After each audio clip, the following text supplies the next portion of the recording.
Good morning, guys. Nick Dunks. I'm joined in with Ian Imber in Spain, so it's good afternoon to you, I believe, Ian. How are you, mate? Yeah, yeah, I'm fine, thanks, Dance. Good afternoon, guys. Good stuff. Right, how did you find the show this week, Ian? Because you was at the brunt of the good, the bad, the ugly. Yeah, no. You know what? I thought it was going to be far, far worse than that. I thought I was going to come in for some real flack, and I Yeah, was really pleased Mick didn't make it 4 out of 4. yeah, absolutely. But on the show as a whole, how did you find it this week? I thought the show was good. I thought the show was good. Harvey Taylor did really, really well. Nice Yeah. to see somebody who's brief and to the point. And this week we've got a real Division One heavyweight contest, haven't we? Because we've got Carnage and Mick as usual, and we've got Big Phil and we've got Dan Smith. So you've got four of the top six on the show this week. So it should be a very good show. I hope it gets the support it deserves. Yeah, absolutely.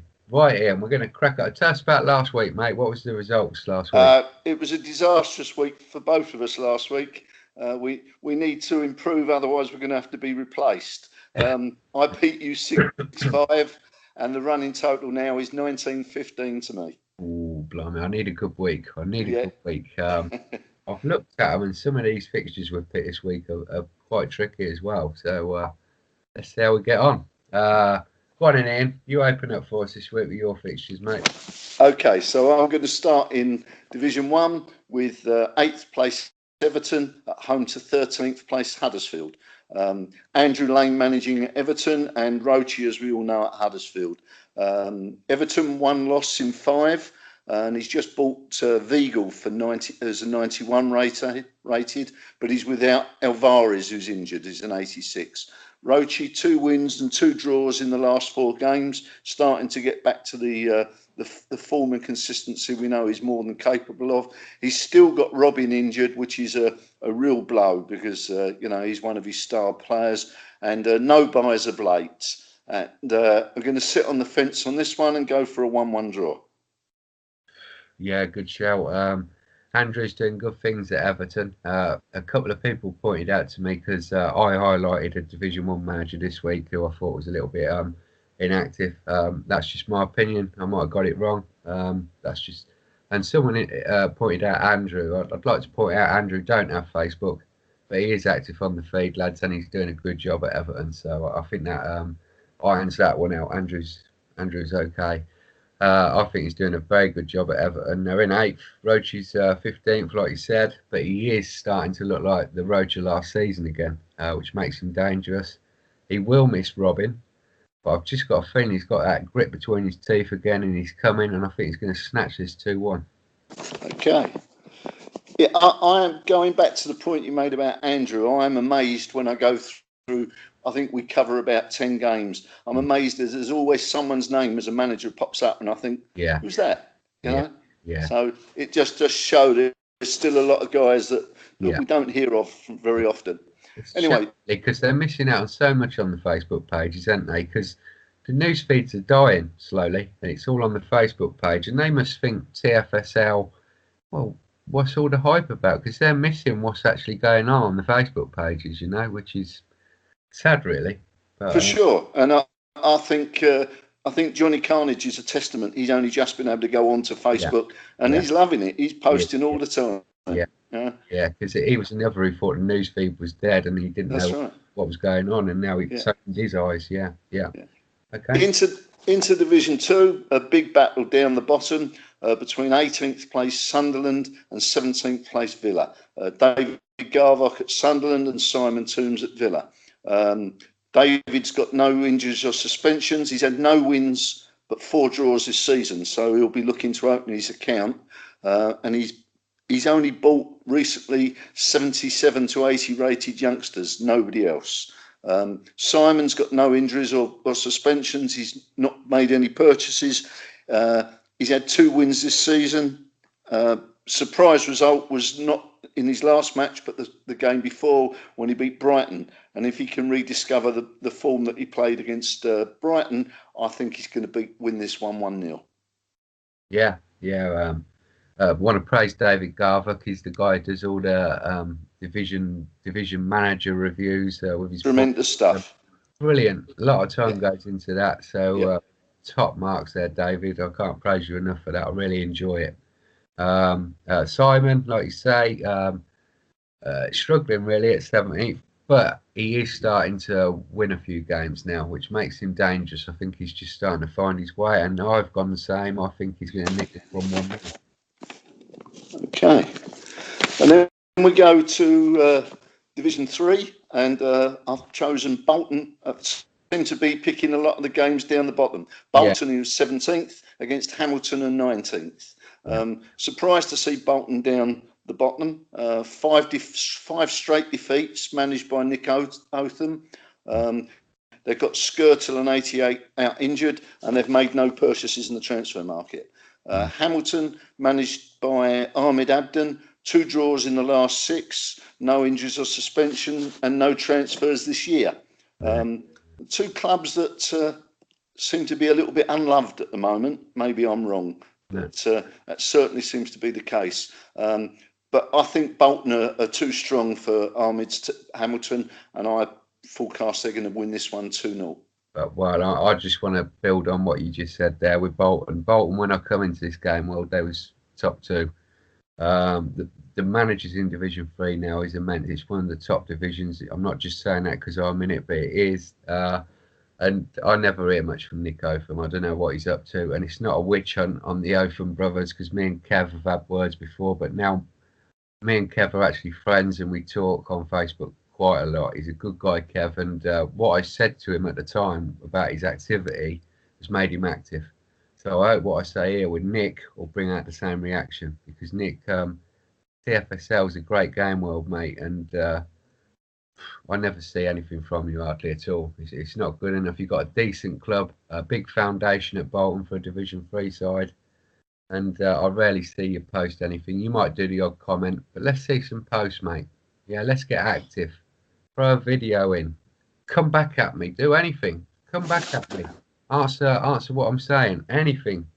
Ahmed, I see a few posts from you earlier in the year, but you're gone quiet as well, mate. So, you know, 2 sides here at the bottom, and it's no surprise why you're bottom. You've both got to up it, lads, unfortunately. And I couldn't pick a winner out of this one. I've gone 1-1. Okay. It's a shame Bolton they've got a pretty good squad there. I think they just need a bit of care and attention, and they'll shoot up that table. Next game is your team Hibs at home to Hearts. You're in 8th, and Hearts are topping the table. Yeah. Anthony Ramatar at Hearts doing a really, really good job. 5 wins and 2 losses this season. Although he did lose his last game at home 2-0 to Sheffield Wednesday, which was a real big surprise. He's just bought Matt Doherty, the Wolves defender, who's an 86 rated, and he's got no injuries or suspensions. You've got everybody available. 3 straight wins, Dunks, after a very poor start. Well done, mate. And you've bought Onyekuru and Veselak, both 86s, so 2 nice additions to your squad. But once again, I seem to go against you every week. Once again, I think Hearts are going to win this one 2-1. Well, a good shout, mate. It's hard to pick out of this because with me reinvesting, the squads are very, very similar, I think. And Anthony is a very, very good manager. He's someone who's new to me in the last year, and whatever game world he's in, he impresses me. He's a great guy as well. I'm hoping to do an interview with him very soon for TFSL. Very active. Like you say, he was 6 straight wins before he's lost the other night, but he's top of the table. It is the Edinburgh Derby. It adds a bit more spice. Last year I beat him 1-0 in the only fixture I was manager of with him, so I take heart from that. And home advantage, we're on a good run. I think our team is now stronger than it's ever been. This is the time for us to kick forward, and we're going to start doing that with a 2-1 win this week. Sounds good to me. I wish you luck. My last game is in Division 4, and it's Falkirk, Scottish Derby, big Scottish match for this one. Falkirk in 19th against Motherwell, who are in 9th. Falkirk having a very bad season. 1 win, 1 draw. That's it. Daniel Ponto is the manager. and they're without Mantuan, who's an 80 injured. Not sure he'd have actually made the squad anyway, and he's just bought Fernandinho. Don't think it's the Man City one for 80, who's an 85 rated player. Motherwell, Paul Crowther, unbeaten in his last 3 matches, no injuries or suspensions, no transfers. Got a much stronger squad. I can't see Falkirk getting anything from this game, and I think Motherwell are going to win this one 3-0. Yeah, last week we featured Paul Crowther, didn't we, and Motherwell, and I said he'd got off to a solid start, but his form was a bit patchy. Well, maybe this is the start of that run I think he's capable of at this Motherwell team. Daniel, on the other hand, he's really struggling down there at Falkirk this season, which is a bit of a surprise. He's quite a good manager, Daniel. He's very active. But I can only see Motherwell continuing their run this week, and I think he's going to sneak it 1-0. Okay. Okay. Right, over to you. Before I go on to me, lads, Livingston come free about an hour ago in TFSL. Anthony Pardell has left TFSL. He's not very active, to be fair to him, Anthony Pardell. I don't even know who he was, as you could tell by the show the other night. So I think that's a good thing. And obviously internal applicants can apply, and we're going to get one off the 18 list anyway, join us, which I think is great for the game world. Brilliant news. And the club's not in too bad condition either. No, that's a fair point.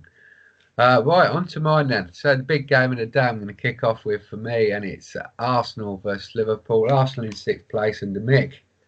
Liverpool in 3rd place under Big Phil.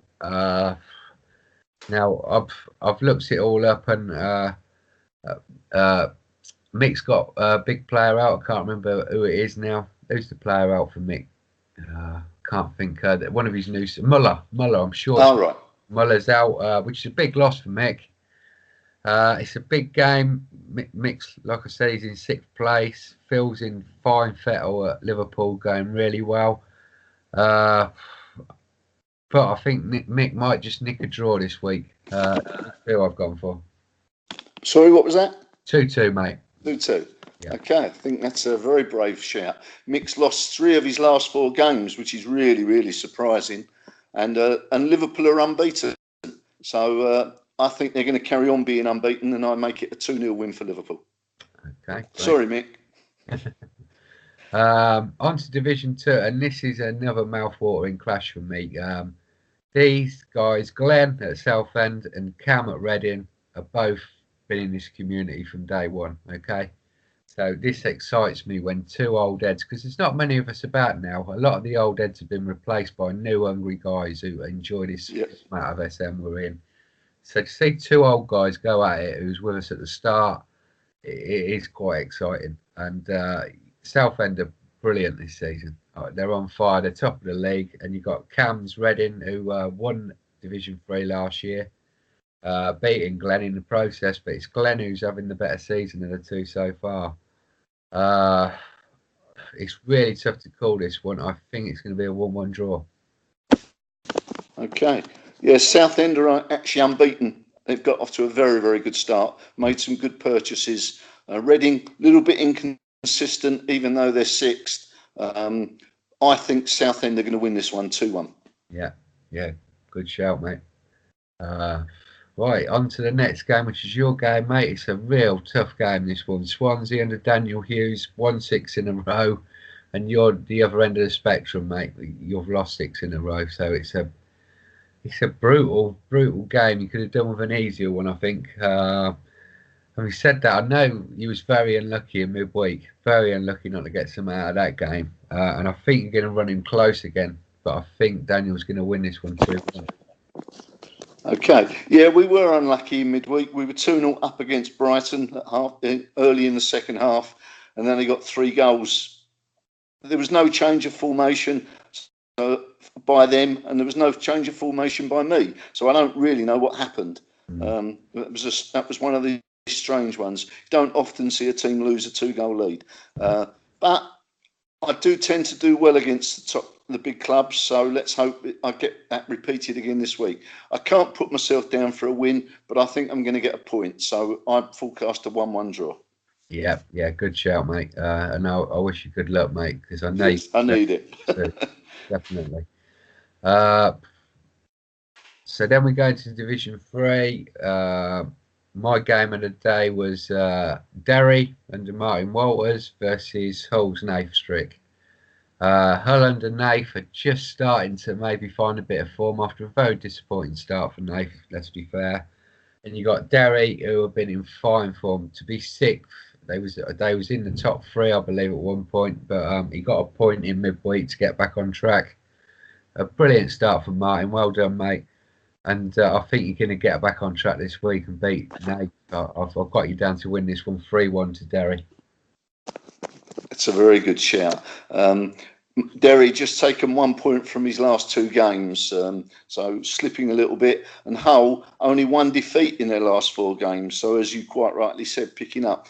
I've already said you're going to lose. Now I'm going to tell Martin that he's not going to get the result. But which makes it very difficult for me how I can show my face again on Palm Tree next week. I don't know. You're going to get lynched, mate. Yeah, but I'm going to go for a 0-0 draw. Okay, mate. Good shout. Into Division 4. I couldn't let this pass. It's the Dundee Derby. I think it's a lot closer now than it would have been 2 or 3 weeks ago. You've got Dundee in fourth under Rob, and you've got Vaj doing a pretty good job at Dundee United. Like I say, 2 weeks ago, I'd have backed Rob to win this at a canter. Rob's made some changes to the squad, and he's right. SM don't like changes, especially if you're making quite a few to the squad. It takes a little while to blend them in, and that makes it. I really had to weigh this game up closely, but at the same time, I think Rob's going to keep a clean sheet and he's going to nick this one 1-0. Okay. Yeah, Rob, 1 point in his last two games in fourth place. Dundee United in 12th with 1 win in 4. I can't see Dundee United getting anything out of this game, even with Rob's changes. I think he'll get back to winning ways, and I forecast he's going to win this one 3-1.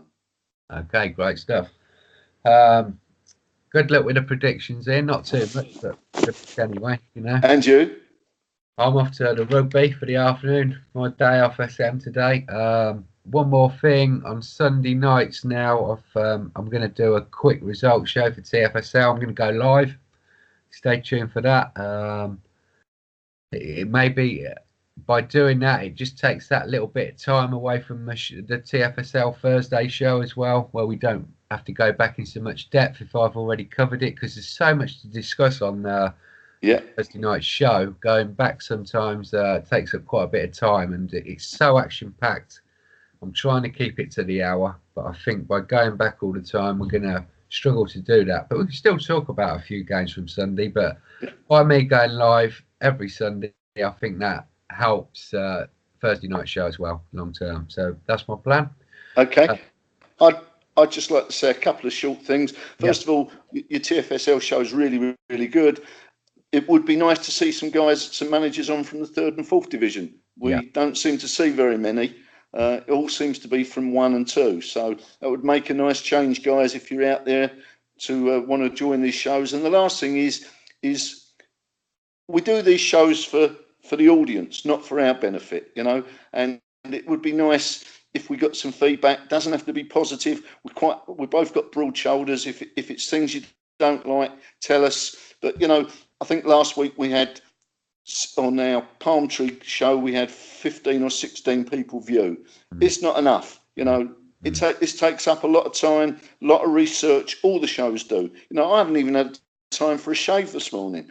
So, you know, watch the shows, like the shows or dislike the shows, whichever you want. We're open to criticism, and you know, and where the shows need people to join, then come on, let's have some volunteers. Let's see some fresh faces. It's all for our benefit.